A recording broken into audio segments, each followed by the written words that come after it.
Hello, my name is Dr. Bertrina Olivia West Amati, and you are watching Dr.O After Dark.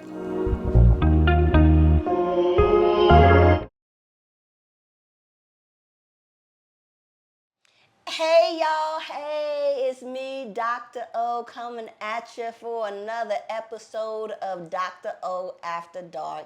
And I am joined tonight by the one and only Miss Ashley Martinez. You know, you make me, I hear when I hear Martinez, it makes me think of Angie Martinez, but if for some reason, it also makes me want to do like Cardi B, like Martinez. Okay. This Ashley Martinez. Y'all better, what's they say? Y'all better recognize. How you doing today, Miss Ashley? I am well, Dr. O. Thank you. How are you? I am doing good. Thank you so much for joining me on tonight. And we're going to have a really good time. We're going to get into it.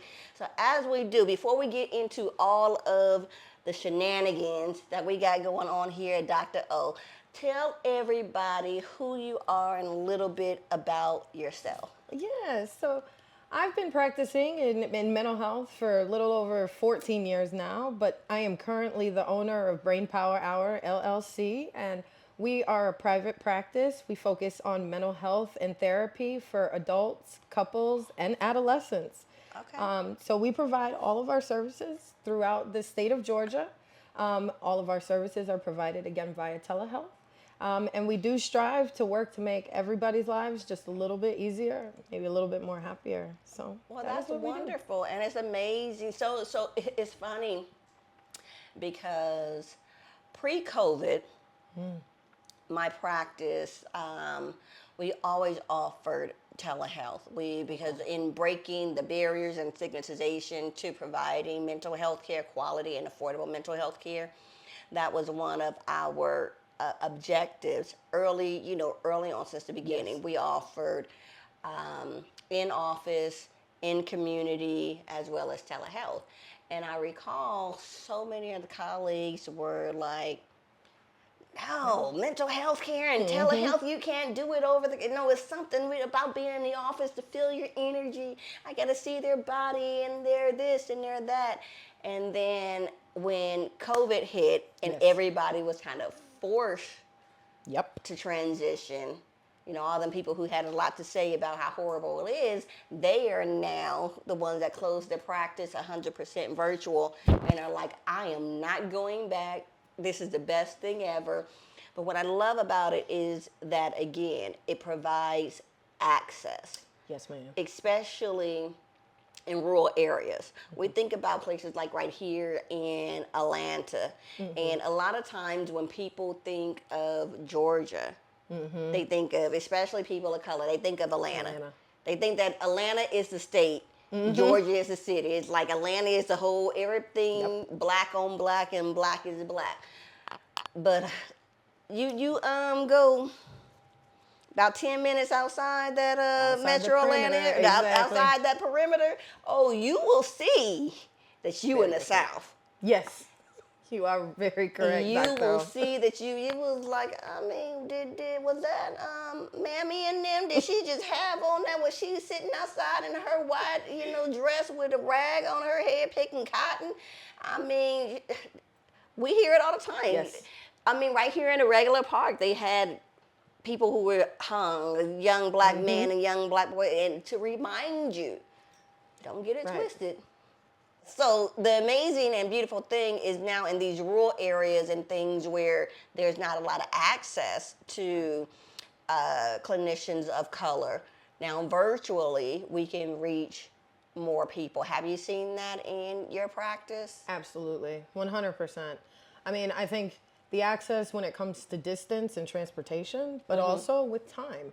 I said we see more flexibility, right? So more people are able to be seen because they can be seen on their lunch break, or they can stay after work an extra hour rather than have to get focused. So I think it helps with the flexibility for our clients as well as the clinicians. Yeah, I was gonna say that too. It allows that now. I know when with mental health care before, a lot of times we had to work after hours in the evenings in order to accommodate the schedules of the clients, that we want to work with. Now, we could have regular working hours and say we're only going to serve this certain population, but we know that population, they are usually entrepreneurs or stay-at-home parents who don't need, everybody needs it, but maybe not as much as those who have other struggles. Right. But now, as you said, I can do it on my lunch break.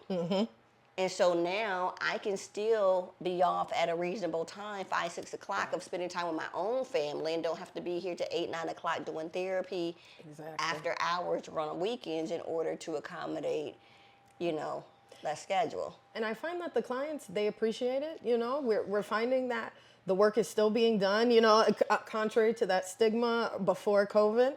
COVID really showed us what we are capable of doing with the resources around us. And so I do appreciate that, because I don't know how Brainpower would have grown had it not been for this rise in telehealth, and I appreciate the flexibility for the clients and myself. So tell me, how did you come up with the name Brainpower? That's a good question. So believe it or not, that was a talk between myself, my family. I brought them in, and I kind of came up with a whole list of names that I thought would really attract clients. Some of them funny when I think back on it, and some of them more serious. But, we started really focusing on what is it that's going to catch folks and catch different demographics as well. And one of my family members, actually, I'll give credit to my mother, said, "What about brain power?" She was like, it's brain power. You're focusing on cognitive work. You're focusing on people being the best they can. I mean, and it's a strong word. It could attract men, women, children. Exactly. So let's think about brain power. We say, okay, what are we gonna do for it? And our logo is redefining therapy 1 hour at a time. So naturally it became the Brainpower Hour. And that is how we came up with that name. So I will shout out my mother for helping me with that. Shout out, Mom. Yes. Shout out, Mom. So with Brain Power and the Brain Power, that's a great podcast too, the Brain Power Hour. So y'all stay tuned in the future one day, Dr.O, for the you get Brain the deal. Power Hour, and Dr.O is going to be a guest. We claiming it, we speaking it into existence. Mom, you just, you don't know what you monetizing here. That's what, what we got going on. We helping people and we getting things out there. Yes. So when I think of brain power, I think a lot of like brain and body work, like somatic or EMDR, brain spotting, and things of that nature. Do you do any of those type of therapies? We do not focus or specialize in EMDR. I do partner with some practices that do that for case of referrals. But when it does come to the mind-body connection, I am certified in dialectical behavior therapy. Okay. So we focus a lot more on that holistic approach when it comes to the mind-body connection, like meditation. We do focus on body scanning. We do focus on, especially in trauma, right? Movement, whether it's trauma-informed yoga, trauma-informed body therapy. So we do focus on some approaches, but nothing as technical, I'd say, as EMDR. Okay. yet. Okay. And when you mentioned like meditation and things like that, it really made me think about hypnotherapy. Yes. Are you familiar with hypnotherapy? Or you consider that it seems like that would kind of that brain power hour? Yes, ma'am. It would fit right kind of into you guys' practice. And it absolutely does. We do actually provide hypnotherapy. Okay. For clients, and I have successfully worked with clients who are focusing on topics such as smoking cessation and weight loss. It also does help with trauma work, believe it or not. So again, being a trauma-focused practice, we absolutely promote hypnotherapy for a number of different reasons. Yeah, and I'm, certified in a trainer of hypnotherapy, as well. And I do focus a lot on the, the trauma side of it. Now, we do behavioral changes as well, but we look at, okay, well, if we're trying to change a smoking cessation, or let's say weight loss, why are we, why did it come to begin with? What is the anxiety? So if we look back and we know that all of these, you trace it back, there's some trauma that is in there. Ding, ding, ding. That's how I started eating for comfort, and now I need to lose weight. et cetera, et cetera. So, they say all roads lead to Rome is what the saying goes. I like to say all roads lead back to the motherland because, They all do. I'm not giving them European folk credit for where we originated. So all roads lead back to. So, speaking of roots and leading back to our roots, where are you originally from? Originally born and raised in Connecticut, actually. Really? Shout out to my CT folks. Shout out to Hey, family. Connecticut. Yes, ma'am. I was born and raised there. I did all of my education in between Connecticut and Massachusetts. Okay. So that's even up through grad school. So all of my family and my heart is still up north. However, 4 years ago, I came down to the great state of Georgia, and I've been practicing since. Wow, I absolutely love it. So you're fresh here. As they say, fresh fish. You knew. Came the year of COVID. I could not believe it. I said I came fall of 2019. COVID hit spring 2020. So I did not like Atlanta in the beginning. I would say, you haven't even, pre-COVID Atlanta is really different than post-COVID Atlanta. So you don't even get any. No. So you're married and family? I am engaged. Engaged, I noticed. I seen a bit. Oh, yeah. That bling and bling. Let me see. Oh, yes, ma'am. Shout out to him, honey. He did. If it's like a D, you better put a ring. So, did you package him up, box him up, and bring him down, or did you meet him here? He is homegrown, Georgia, born and raised. I said he is from Augusta. Okay. He has given me 2 bonus children as well, so I have 2 bonus daughters. And we are excited. We're planning our wedding. So when's the wedding? Go down. I was like, we're planning. Okay. But we have set 2025. Yes. Okay, so shameless plug, just in case anybody don't know, I'm also technically a licensed ordained minister, so I officiate weddings. I actually officiate my cousin. I officiate weddings and funerals and all of that in between. Wow, I did not know that, Dr.O.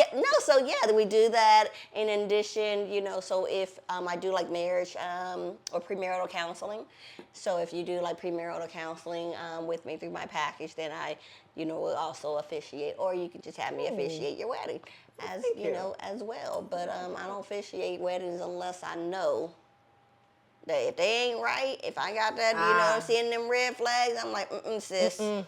Bruh. Well, I will come through to pass the Dr.O test to get you there to our wedding. So thank you. Let me tell you, they talk about that 5-year itch. Ooh, get over that 3-year hump. They said 3-year hump. Get over the 3-year hump. Okay. Made it over 3-year hump. I hit 5-year hump. I'm like, we doing good. Baby. We just made it year 8. And when I tell you, they don't tell you about that 7-year hump.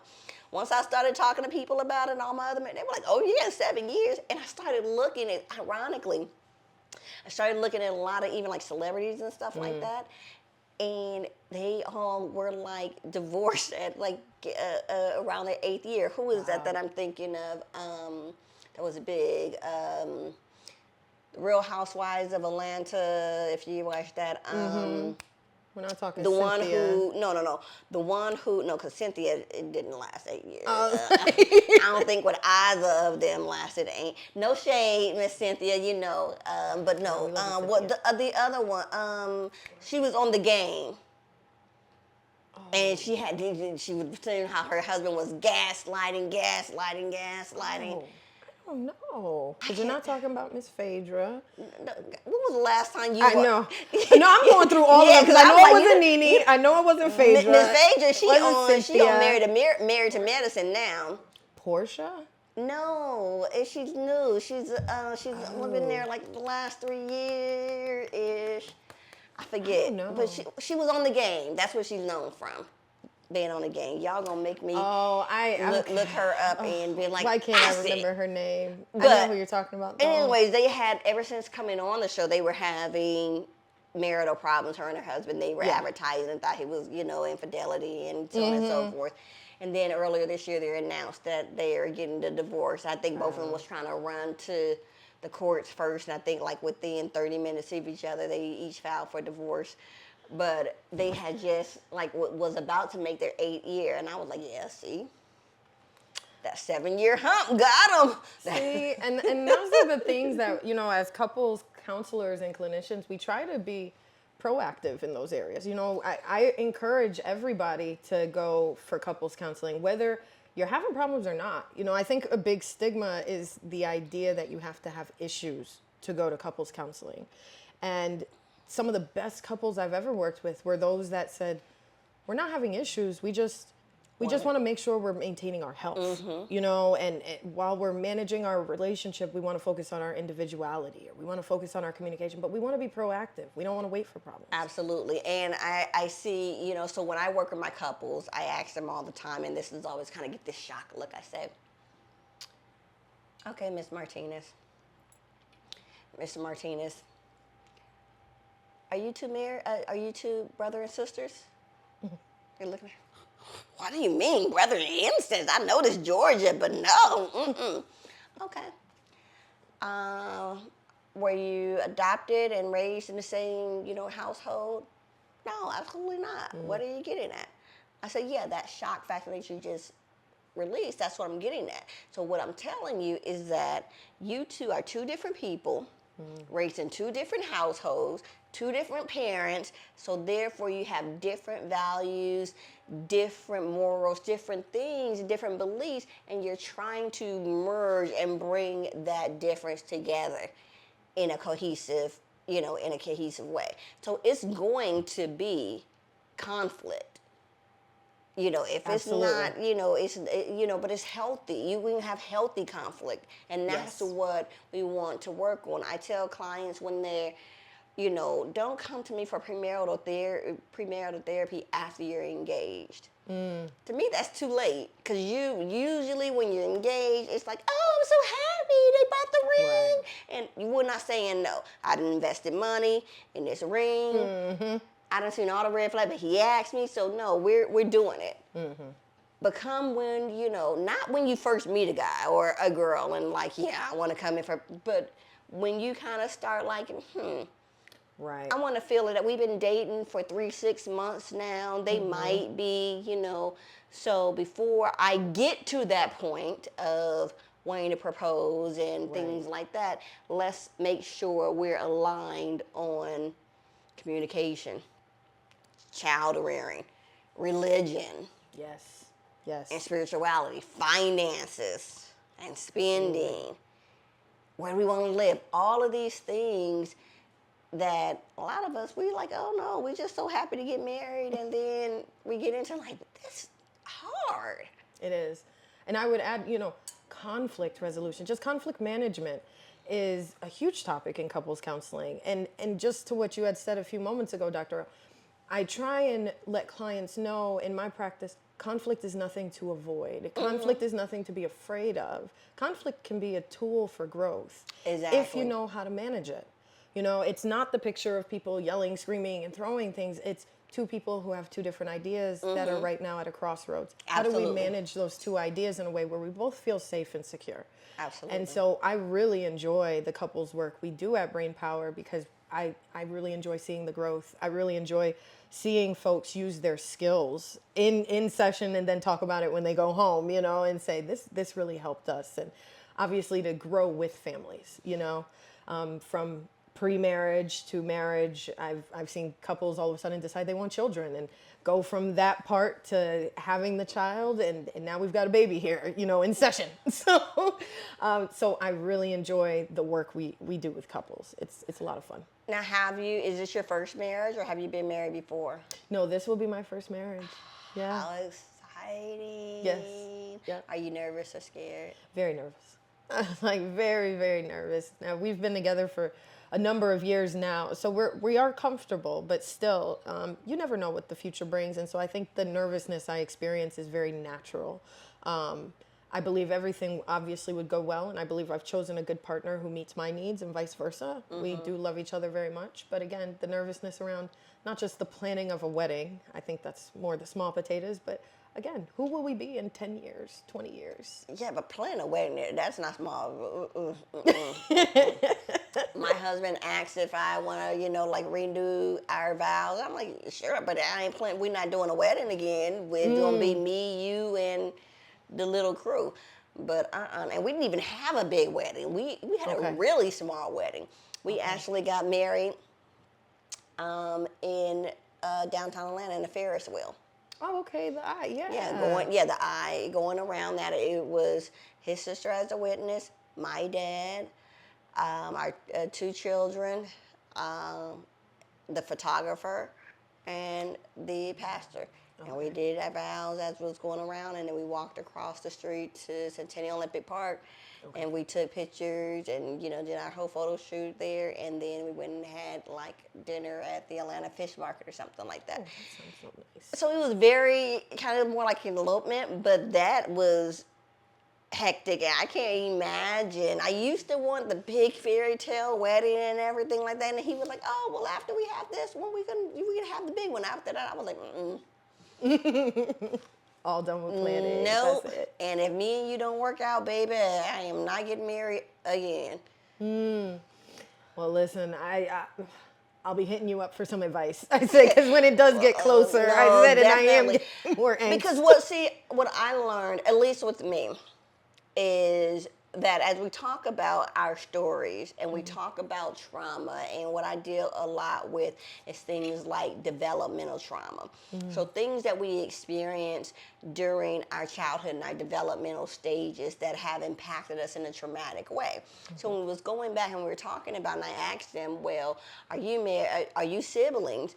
And they say no, and because I say, well, you have different values and different beliefs and different this and that and third. It's where our core beliefs are developed. When we come into this world, we come in as clean slates.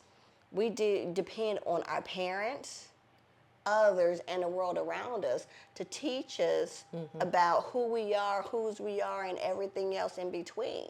And so there's certain things into which how your family dynamics may be, whether it was you growing up in a 2-parent household versus a single-parent household, versus with your grandparents or community, or even now growing up in multi-parent household, like with sister wives and sister husbands, all the 2 moms, 2 dads, all these different dynamics in which, that we have. And so when we're coming and we're being raised in that now, we, from my family, develop my core beliefs that I have about myself. Yes. So if it is, as we often talk about, a trauma, just say I'm a latchkey kid. Now, as an adult, I can sit here and I can rationalize and I can say, okay, yes, I grew up in a single parent household. Me and my 2 siblings, I was the oldest. Mom was a nurse. She worked hard to make sure that we had our food and clothes and this and that and the third. But that 7-year-old, all I just wanted to know was, why is my mom at the PTA meeting like the other kids' mom, or why can't my mom come here and volunteer for this program? It then makes me feel something's wrong with me, or my mom doesn't love me, I'm unlovable, I'm unlikable. And now we can rationalize as adults and say, no, I know that wasn't the case. Right. But the rationalization and the understanding we have as an adult has nothing to do with where we were as that child and in that moment. And that's what happens with trauma, is that it freezes us at that age. Yes. And not where we are today. And so that's where our core beliefs kind of come in and are developed. So when we go into marriage and we go into relationships, a lot of times it is, and I know for me, with core beliefs, I'm unlovable, I'm unlikable, I'm not enough. Something is that inevitably wrong for me, with me, feeling that void, right? You're right. I'm going to fill that void. I don't want to believe that I'm these things. So I'm going to fill that void with people who love me, people who like me. And oftentimes what happens, and what I see what happens in other relationships, is that because of that, we're so focused on filling that void, we see all the red flags. Big, heavy, hefty, waving. But he said he loved me. Right. He's a provider. Oh, he took me out to a non-chain restaurant. That's what's going on. That's the news. Yes, he took me. You know, it's funny when I met I laughed when I seen that list going around, because when I met my husband, I had told him, and I had met him when I was 24, but we started dating until I was 27. I said, I'd never been on a date to a non-chain restaurant before. Applebee's, Red Lobster, this, and which was fine. But at 25, 27, I'm like, I want to experience Ray's on the river, or something, even though Ray's is a local chain, but that's what, I had never been. So now when that list come out, and I'm like, I love me some Cheesecake Factory now. Come on now. There's nothing wrong with Cheesecake Factory, everybody. I want you to know they got really good food and it's a really good time. And let's also state it's about the experience. It is. And if Beyonce can, she came out with that song with Red Lobster? Oh, yes. If Beyonce eating the biscuits at Red Lobster, then we can too. You can too. Yeah, that's it. But also with the economics and everything, which is another thing, that with trauma and everything. Yes. I remember when Red Lobster used to be lower end. Yeah. Now Red Lobster, it's like $50 a plate. I mean, I'm like, all you can eat endless shrimp for $20. Yep. No more. It is no more. But you're right. I think you bring up a really good point, right? People who are making statements like you can only take me here, or I respect the idea of standards. However, are your standards realistic? Are your standards realistic for the financial times we're in right now? And what is the message you're sending by saying you can't take me here, you can only take me to this level and up? What is the message you're actually sending? And what are you looking to get out of that experience? Again, going back to red flags in a relationship. I don't know how that mentality translates into a long-term marriage, right? Yeah. So I do, thinking about that, what's going viral nowadays, I do think about that in my couples counseling, and we often do talk about the idea of expectations and standards and how you're communicating them. And again, what does that say about your values, right? So I was driving, and my Lyft driver the other day, she's from Cali, and she had recently located out here to Georgia, and trying to find her a man, and she's like the stereotypical, all the good men in Georgia or in Atlanta are taken, or they gay, or they this, or they that, or they on a down low or whatever.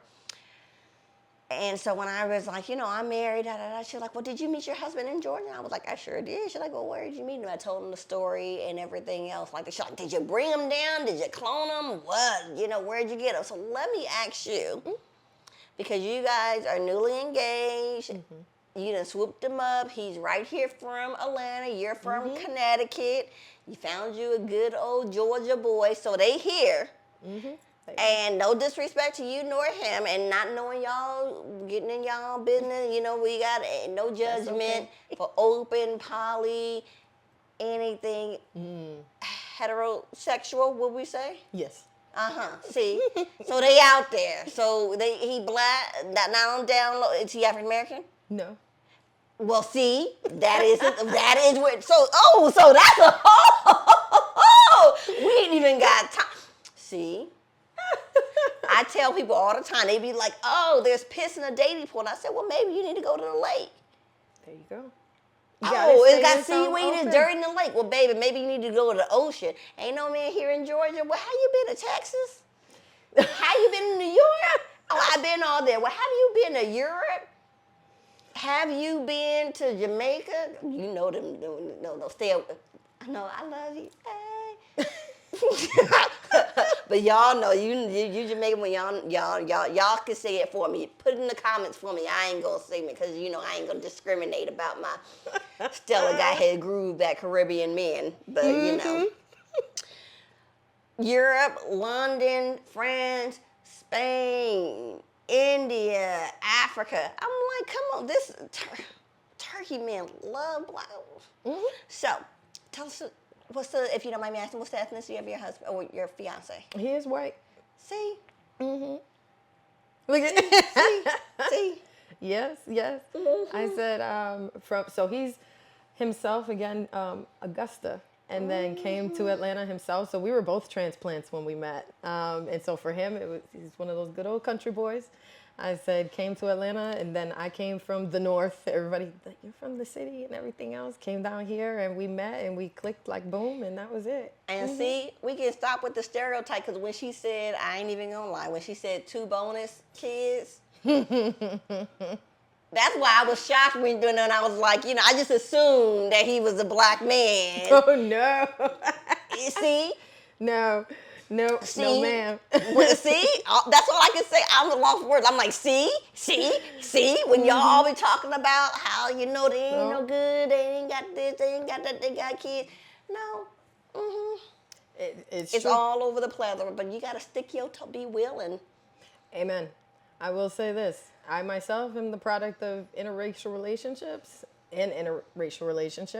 I choose to date all different kinds of races, and it just so happened this is the lucky one. I said he is the one. But And I will tell you. Now, I cannot, it's funny, never dated, like I went out to dinner this one time with a white man, and that was when I was, maybe about 20 or so, like that. But never outside of like a date, so never. Never. But I've seen lots of people and from all different ethnicities and things like that. And when growing up, I was taught about African men and the Mandingo warrior. Okay.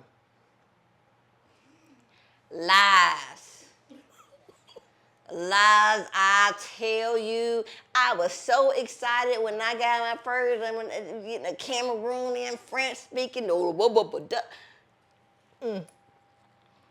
I see. I have a good girlfriend from the military, and she was intimate with this guy, and the whole time she laughed during the intimacy, and she said that he asked, why you laughing? Why you? She's like, because you're tickling me. So ever since then, all throughout our military career, I don't even remember the guy's name. We called him Tickle Me Elmo. Tickle me Elmo. Tickle Me Elmo, No. yes. So all I'm saying, ladies, is that she happy, she's satisfied enough with her white fiance that she's marrying him. So don't get distracted about being pleased by other races, because I don't.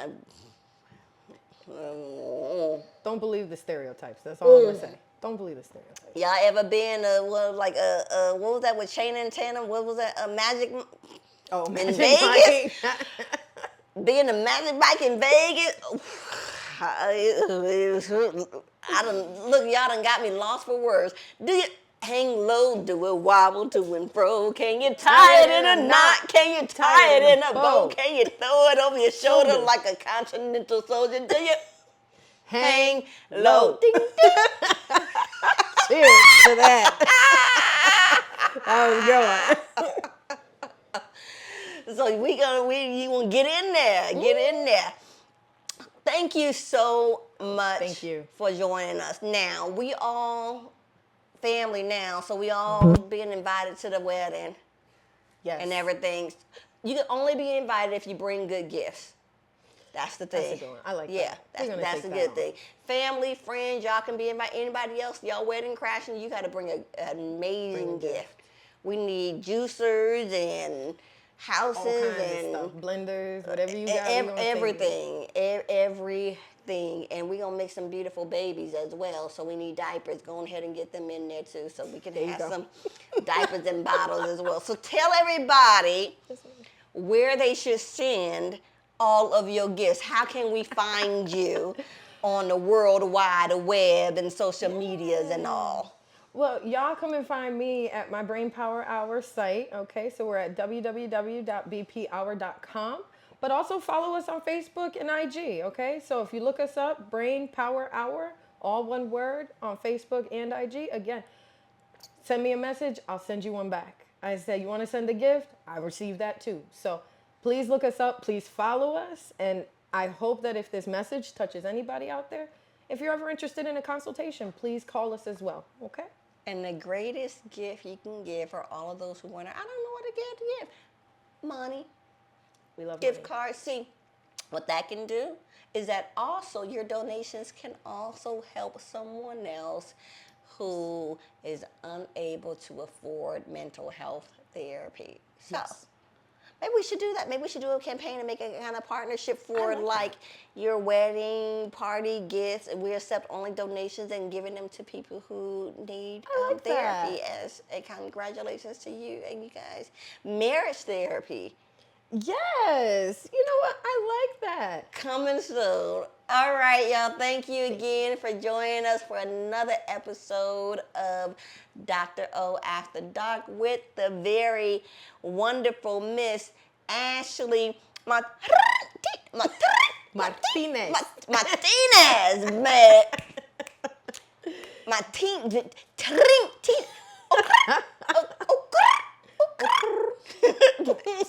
See that bud. Roll the Mars. That bud banana. Bud. Oh, it's not banana. No. Banana. Boreda. Oh, like the beret, like raspberry, boricua, beret. No, Just stick with the Boricua part. just stick with the boricua part. Boricua. Boricua. Borera. I can stick with the boricua. Now point to you for the other part. There you go. So boricua, Borera. boricua. Morena. Is it morena? It switches. Is You didn't know it? that? No, I thought it was banana the whole time. No. Child, we're gonna have to continue this offline because I need to know what banana and morana. No problem. I got you. Thank y'all. Stay tuned for all of the after show, after hours and everything like that shenanigans as I figure out the boricua and bananas. All right. And if his ears are hanging low. Stay tuned.